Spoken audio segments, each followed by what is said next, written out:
Welcome back to my channel English with Sangeeta. मैंने अंग्रेजी बोलना सीख लिया है। मैं आपको सही अंग्रेजी बोलना सिखा सकती हूँ। मुझे नहीं पता कहाँ से शुरू करूँ। गाइज, अगर इस तरीके सेंटेंसेस आपको अंग्रेजी में बोलना है तो कैसे बोलेंगे, आज के वीडियो में समझेंगे। आज का वीडियो गाइज बहुत ही इंटरेस्टिंग होने वाली है, सो वीडियो को एक सेकेंड के लिए भी मिस मत करिएगा गाइज। और इसके साथ ही साथ गाइज चीजों को समझिए, स्ट्रक्चर को समझिए गाइज। अगर आप ठीक से एक बार स्ट्रक्चर को समझ जाएंगे तो सेंटेंसेस बोलना आपके लिए बहुत ही आसान हो जाएगा। यानी कि कुछ सेंटेंसेस क्या आप ढेर सारे सेंटेंसेस को बना सकते हैं और बोल सकते हैं। किस सिचुएशन में किस तरीके सेंटेंसेस आपको बनाना है या आपको आनी चाहिए, और साथ ही साथ अगर सेंटेंस बोलना हो हिंदी के वाक्य किस तरह से आप अंग्रेजी में बना सकते हैं, ये भी आपको आनी चाहिए। सेंटेंसेस को रटने की जरूरत नहीं है गाइज, स्ट्रक्चर्स को समझिए। एक बार ठीक से आप स्ट्रक्चर्स को समझ गए तो ढेर सारे सेंटेंसेस बना सकते हैं और बोल सकते हैं। अंग्रेजी रटने से नहीं गाइज, समझने से आती है। So without any further delay let's get into the video. अब आप समझेंगे गाइज कि know, learn, teach and wonder, इनको सेंटेंस में आप किस तरह से यूज करेंगे। नो का मतलब होता है गाइज जानना, लर्न का मतलब होता है सीखना, टीच का मतलब होता है सिखाना एंड वंडर का मतलब होता है सोचना या आश्चर्य करना। इनको आप सेंटेंसेस में अकॉर्डिंग टू टेंस यूज करेंगे, यानी टेंस के अकॉर्डिंग आप यूज करेंगे सेंटेंसेस में। नो को आप न्यू भी करेंगे, लर्न को आप लर्न भी करेंगे, टीच को आप टॉट भी करेंगे एंड वंडर को आप वंडर्ड भी करेंगे। यानी इनका यूज आप अकॉर्डिंग टू टेंस करेंगे। इन वर्ब्स के बाद गाइज, यानी कि नो, लर्न, टीच, वंडर के बाद अगर इन्फिनेटिव आए, इन्फिनेटिव लगाएं तो इसके पहले, यानी कि इन्फिनेटिव के पहले WH फैमिली का यूज करें। यानी कि इन्फिनेटिव, अब इन्फिनेटिव को थोड़ा समझ लीजिए गाइज। इन्फिनेटिव का मतलब होता है वर्ब के बेस फॉर्म, यानी गो, प्ले, ईट, यानी कि टू प्लस वर्ब के base form. To go, to play, to eat, to laugh, ये इन्फिनेटिव कहते हैं हम लोग। टू के बाद में वर्ब के बेस फॉर्म का यूज किया जाता है। और अगर इन्फिनेटिव लगाएं तो इन्फिनेटिव के पहले आपको क्या करना है, WH फैमिली का यूज करना है। WH फैमिली यानी कि why, where, how, what etcetera.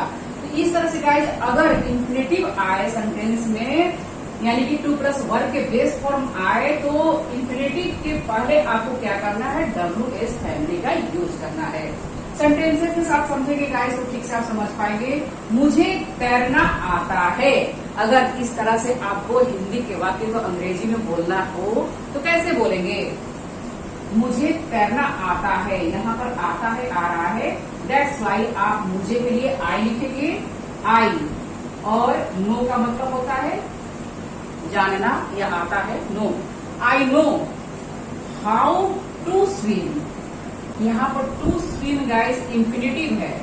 जैसे कि अभी अभी आपने समझा कि इन्फिनेटिव यानी कि इन्फिनेटिव टू प्लस वर्ब के base form, to go, to play, to eat, to swim, to jump, whatever you want to say. To के बाद में वर्ब के बेस फॉर्म का ही यूज किया जाएगा। तो ये इन्फिनेटिव हुआ गाइस। और अगर इन्फिनेटिव आए तो आप इन्फिनेटिव के पहले क्या करेंगे, WH फैमिली का यूज करेंगे। WH फैमिली यानी कि हाउ, वेयर, व्हाट, ये तो यहाँ पर हाउ का आप यूज करेंगे, क्योंकि मुझे तैरना आता है, I know how to swim, यानी कि मैं तैरना कैसे तैरा जाता है मैं जानता हूँ। तो यहाँ पर आप हाउ का यूज करेंगे, I know how to swim, इस तरह से।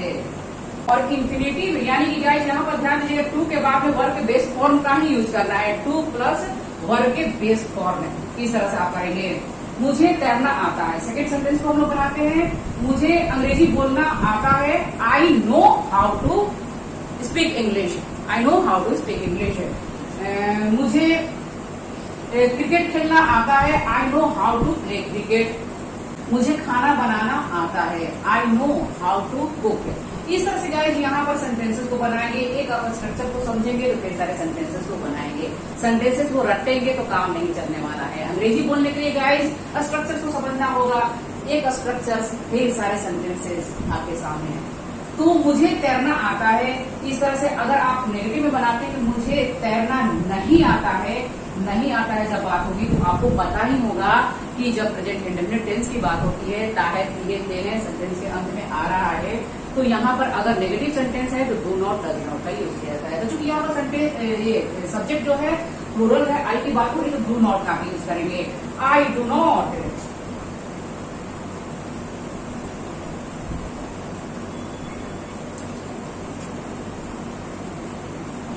डू नॉट को एक साथ आप डोंट लिख सकते हो डायरेक्शन में।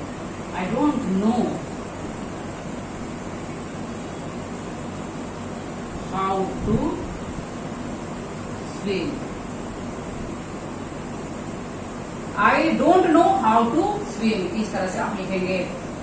मुझे अंग्रेजी बोलना नहीं आता है, I don't know how to speak English. मुझे खाना बनाना नहीं आता है, I don't know how to cook, cook food भी बोल सकते हैं आप।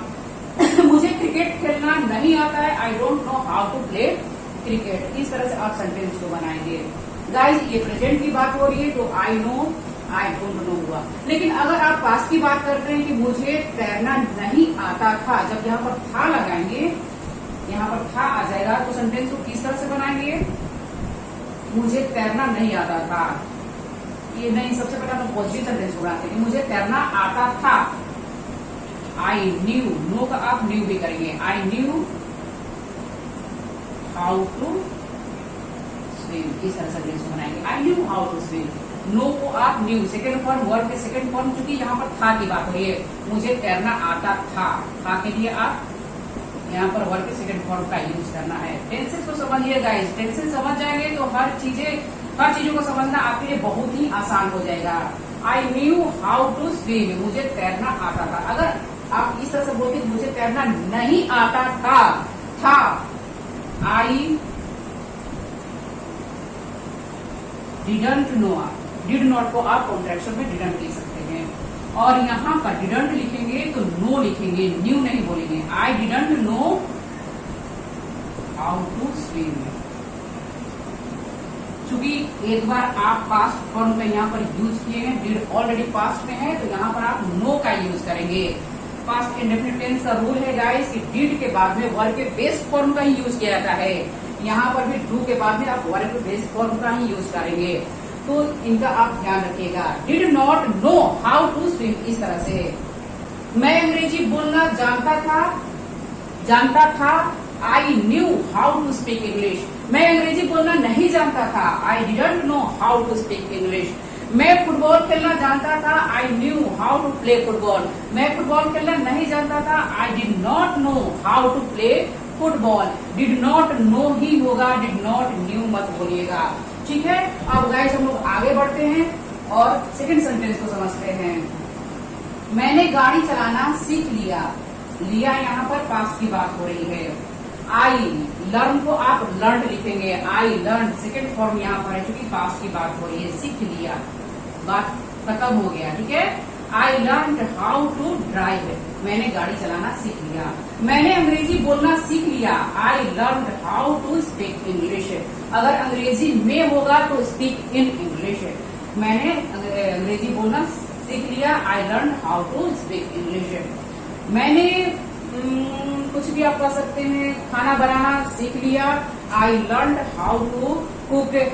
मैंने पढ़ाना सीख लिया, किस तरह से पढ़ाया जाता है किसी को, I learn how to teach. इस तरह से गाइस यहाँ पर सीख लिया है, पास्ट की बात होगी तो लर्न को आप लिखेंगे।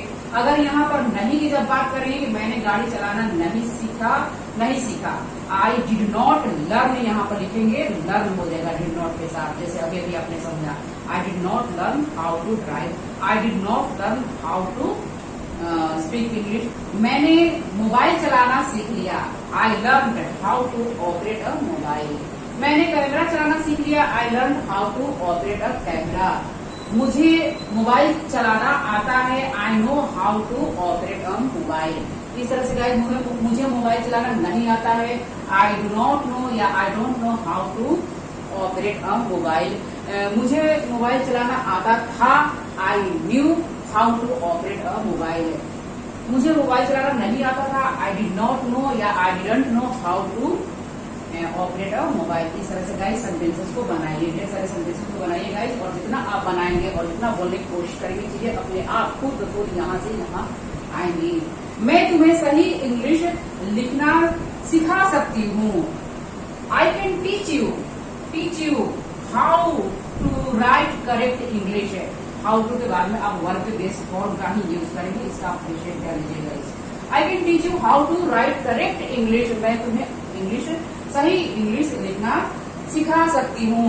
इस तरह से गाइस आप इस तरह की सेंटेंस बना सकते हैं कि तुम्हें अंग्रेजी सीख लेनी चाहिए। तो यहाँ पर चाहिए आ रहा है तो यू शुड लर्न, शुड के बाद में verb based form, you should learn how to speak English, तुम्हें अंग्रेजी बोलना सीख लेनी चाहिए। इस तरह से यहाँ पर कैन आया है, कैन के बाद में आप टीच का यूज करेंगे। तो इस तरह से गाइस आप समझ सकते हैं कि टीच है, नो है, लर्न है, वंडर है, इनका जो यूज है अकॉर्डिंग टू टेंस करेंगे। एंड अगर मॉडल्स के साथ आप यूज करते हैं तो इसके बाद में वर्ब के बेस फॉर्म का यूज करेंगे। मुझे समझ नहीं आया, मैं क्या करूं। I wondered what to do, मुझे समझ नहीं आया मैं क्या करूं।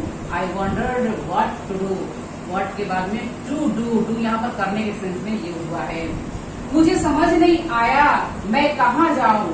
I wondered where to go, मुझे समझ नहीं आया मैं कहाँ सोऊं। I wondered where to sleep है। इस तरह से सेंटेंस को बनाइएगा। वंडर्ड यहाँ पर वर्ब के सेकेंड फॉर्म का यूज हुआ है क्योंकि यहाँ पर मुझे समझ नहीं आया पास्ट की बात हो रही है। इसको आप डिड नॉट के साथ भी बना सकते हैं। आई डिड नॉट या डिडंट, इस तरह से I didn't no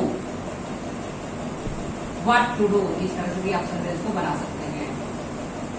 I didn't know what to do, I didn't know where to go, I didn't know where to sleep, इस तरह से आप यहाँ पर डिडंट के साथ भी बना सकते हैं। द नेक्स्ट वन इज मुझे नहीं पता इस कार को कैसे स्टार्ट करें। यहाँ पर नहीं पता यानी कि यहाँ पर प्रेजेंट की बात हो रही है तो I don't know how to start this car, इस कार को मैं कैसे स्टार्ट करूंगी। इस तरह से अगर आप इसको पास्ट में बनाते हैं कि मुझे नहीं पता था उस कार को कैसे स्टार्ट करूं।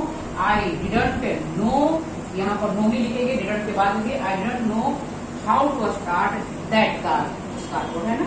इस तरह से आप सेंटेंस को बनाएंगे। मैं नहीं जानता कहाँ से शुरू करूं। I don't know where to start या वेयर टू स्टार्ट फ्रॉम, इस तरह से कर सकते हैं। I don't know where to start. इस तरह से गाइस मुझे पता है कहाँ से शुरू करूं। आई नो, मैं जानता हूँ या मुझे पता है। I know where to start, कहाँ से शुरू करूं। मुझे पता है कैसे शुरू करूं। I know how to start. इस तरह से गाइस सेंटेंस को बनाएंगे। शादी से पहले उसने खाना बनाना सीखा, यहाँ पर पास्ट की बात हुई, सीखा। शादी से पहले तो before marriage she learned how to cook, इस तरह से सेंटेंस को बनाएंगे। लर्न यानी कि सीखा, लर्न सेकेंड फॉर्म का यूज हुआ है। Before marriage she learned how to cook, शादी से पहले उसने साड़ी पहनना सीखा। Before marriage she learned how to wear sari. इस तरह से आप सेंटेंस को बना सकते हैं गाइस। इस तरह से गाइस अगर आप किसी प्रश्न पूछना चाहते हैं कि जैसे क्या तुम्हें पता है इस कार को कैसे स्टार्ट करूं, क्या तुम्हें पता है, do you know how to start this car, इस तरह सेंटेंस को आप बनाएंगे। यानी कि इससे प्रश्न पूछते हैं क्या तुम्हें पता है, क्या तुम्हें पता है अंग्रेजी कैसे बोले।